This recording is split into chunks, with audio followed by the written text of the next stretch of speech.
प्यारे बच्चों, हिंदी सेशन में आपका स्वागत है। बच्चों, सभी को खेल खेलना पसंद है।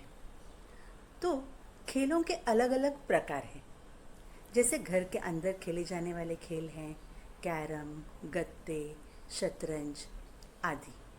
और घर के बाहर या मैदानों में खेले जाने वाले खेल होते हैं, जैसे कि क्रिकेट है, फुटबॉल, हॉकी आदि। और कुछ ऐसे भी खेल होते हैं वे ज़्यादातर ग्रामीण भागों में खेले जाते हैं, और वे हैं गुल्ली डंडा, कबड्डी, कंचा आदि। तो आज हम वसंत पाठ्य पुस्तिका भाग 2 का पाठ 12 कंचा का अध्ययन शुरू करेंगे। तो इस पाठ के लेखक हैं टी पद्मनाभन जी। इन्होंने कंचा कहानी में यह दर्शाने का प्रयास किया है कि इस पाठ में एक छोटा सा बालक है। वह दुकानदार के पास कंचों को देखकर बहुत खुश होता है और अपनी ही दुनिया में खो जाता है। तो बच्चे हर समय कुछ ना कुछ सोचते रहते हैं, लेकिन उनकी भावनाओं को हम समझ नहीं पाते। उनकी मानसिकता समझकर उन्हें उचित मार्गदर्शन हमें करना चाहिए। तो आज हम पहले टी पद्मनाभन जी के जीवन परिचय के बारे में जानते हैं। टी पद्मनाभन का जन्म 1 जनवरी 1931 को कन्नूर में हुआ था। उन्होंने अपनी शिक्षा मैंगलोर गवर्नमेंट आर्ट्स कॉलेज और मद्रास लॉ कॉलेज से पूरी की। कन्नूर में अपनी प्रारंभिक शिक्षा के दौरान पद्मनाभन छात्र राजनीति में सक्रिय रहे और स्वतंत्रता संग्राम में भाग लिया। इसके बाद उन्होंने कानून में स्नातक की उपाधि प्राप्त की और थल्लासेरी और कन्नूर अदालतों में अपना अभ्यास शुरू किया। इस समय तक उन्होंने खुद को उभरते लेखक और M.K.K. नायर के रूप में स्थापित कर लिया था। उन्होंने 19 वर्ष की उम्र में लेखन शुरू किया और 170 से अधिक कहानियों को लिखा। वह मलयालम भाषा के प्रमुख लघु कथा लेखकों में से एक माने जाते हैं। वर्तमान में वह कन्नूर में एक सेवानिवृत्त जीवन जीते हैं। अभी हम उनकी कुछ प्रमुख रचनाएं देखते हैं। देखो, गौरी कदल डी सागर, दूसरा है मारिया, आगे पद्मनाभांत कथकल यानी कि पद्मनाभन की कहानियाँ आदि। अब हम उनके पुरस्कार और सम्मान देखते हैं। मुथुब्रुमी साहित्य पुरस्कार उन्हें मिला। उसके बाद भारतीय भाषा परिषद पुरस्कार मिला, वायलर पुरस्कार और साथ साथ केरल साहित्य अकादमी फेलोशिप मिली। अभी हम पाठ पढ़ना शुरू करते हैं। वह नीम के पेड़ों की घनी छांव से होता हुआ सियार की कहानी का मजा लेता आ रहा था। हिलते डुलते उसका बस्ता दोनों तरफ झूमता खनकता था। स्लेट कभी छोटी शीशी से टकराती तो कभी पेंसिल से। यूं वे सब उस बस्ते के अंदर टकरा रहे थे, मगर वह न कुछ सुन रहा था न कुछ देख रहा था।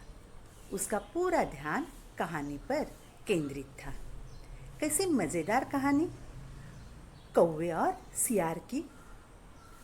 सियार कौवे से बोला, प्यारे कौवे, एक गाना गाओ। तुम्हारा गाना सुनने के लिए तरस रहा हूँ। कौवे ने गाना गाने के लिए मुंह खोला तो रोटी का टुकड़ा जमीन पर गिर पड़ा।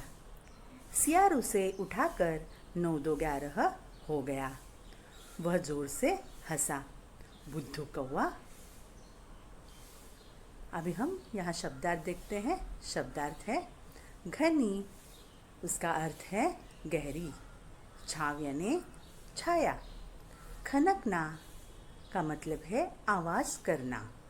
केंद्रित यानी एकाग्रचित। बुद्धू यानी बेवकूफ़ या मूर्ख। नज़र यानी दृष्टि। अभी यहाँ पर एक मुहावरा है, देखो, 9 2 11 होना। उसका अर्थ है भाग जाना।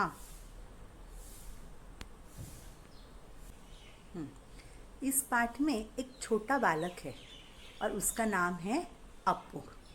तो अप्पू कंधे पर बस्ता लटकाए विद्यालय जा रहा है। बस्ते में रखे स्लेट और पेंसिल के टकराने की आवाज़ आती है, लेकिन अप्पू का ध्यान उस पर नहीं रहता। उसका ध्यान कहानी पर केंद्रित है। हाँ, अभी केंद्रित का मतलब क्या है? एकाग्रचित्त हो जाता है कहानी में ही। वह उसके दिमाग में सियार और कौवे की कहानी चल रही है।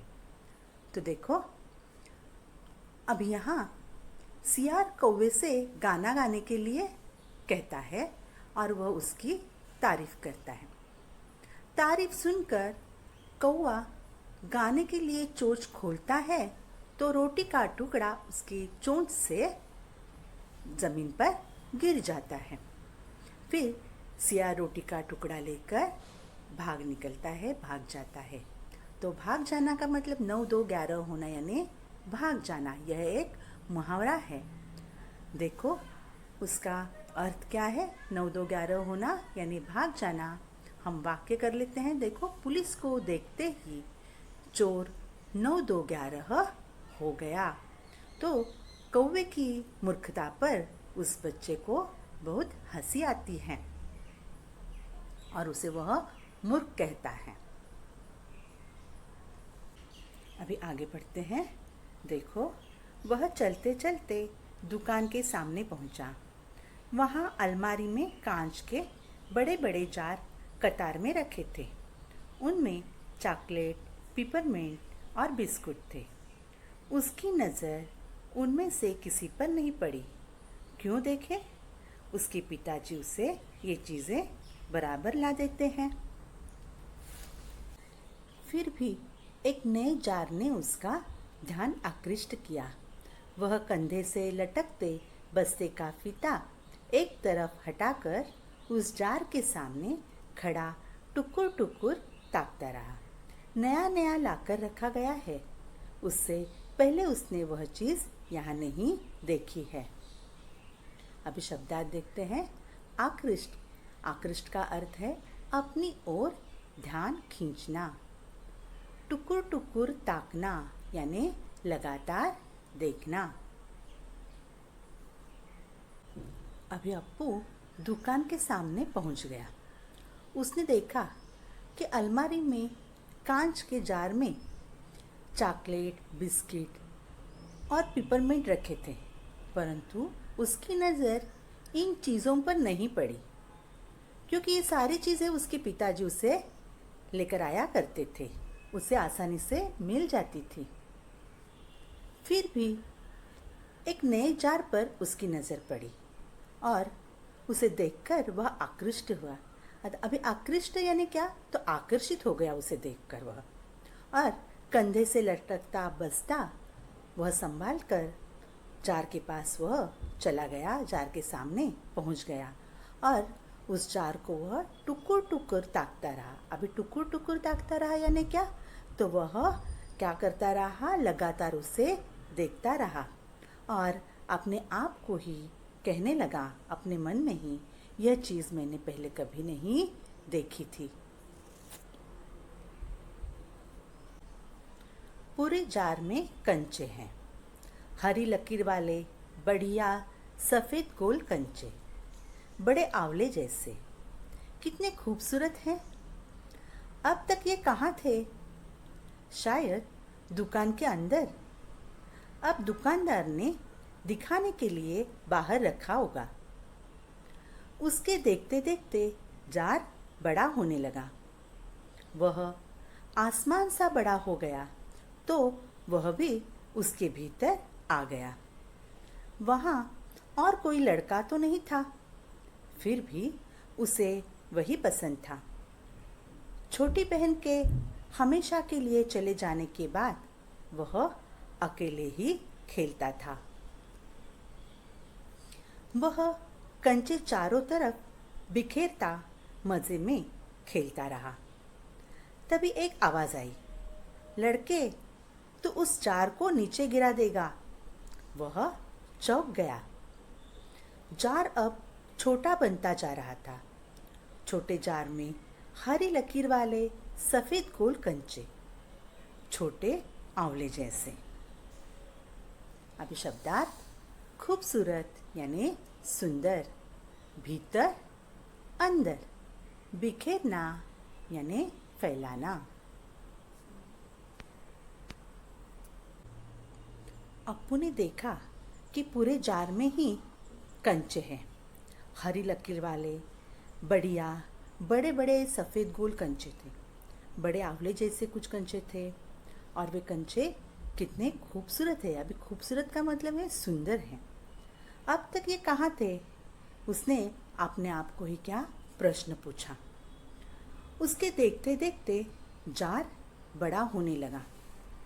वह तो मानो कंचों की दुनिया में ही खो गया था, क्योंकि उसे लगा कि जैसे जार आसमान से भी बड़ा हो गया है और वह भी उसके अंदर आ चुका है, आ गया है। वहाँ और कोई लड़का नहीं था, फिर भी उसे वह जार बहुत पसंद आ गया, क्योंकि छोटी बहन की मृत्यु के बाद उसे अकेले खेलने की आदत थी। वह कंचे चारों तरफ फैलाकर मज़े में खेल रहा था। जब दुकानदार ने उसे आवाज़ दी और कहा कि तू जार को नीचे गिरा देगा, तब वह एकदम से चौंक गया। जार अब छोटा सा बनता जा रहा था, यानी दुकानदार की आवाज़ सुनते ही वह अपनी दुनिया से बाहर आ गया।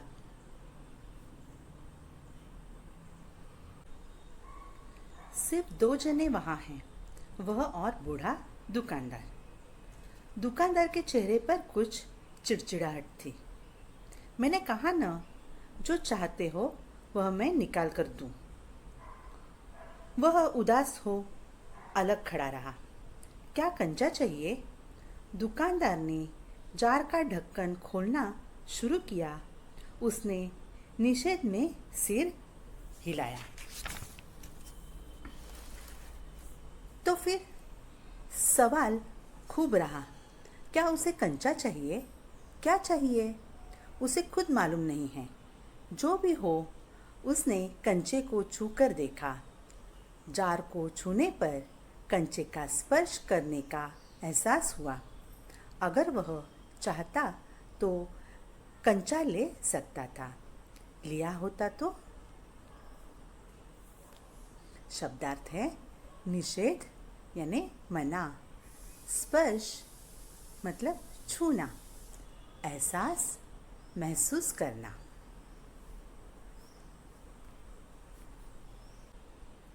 अभी दुकान में सिर्फ 2 जन ही थे, वह और बूढ़ा दुकानदार।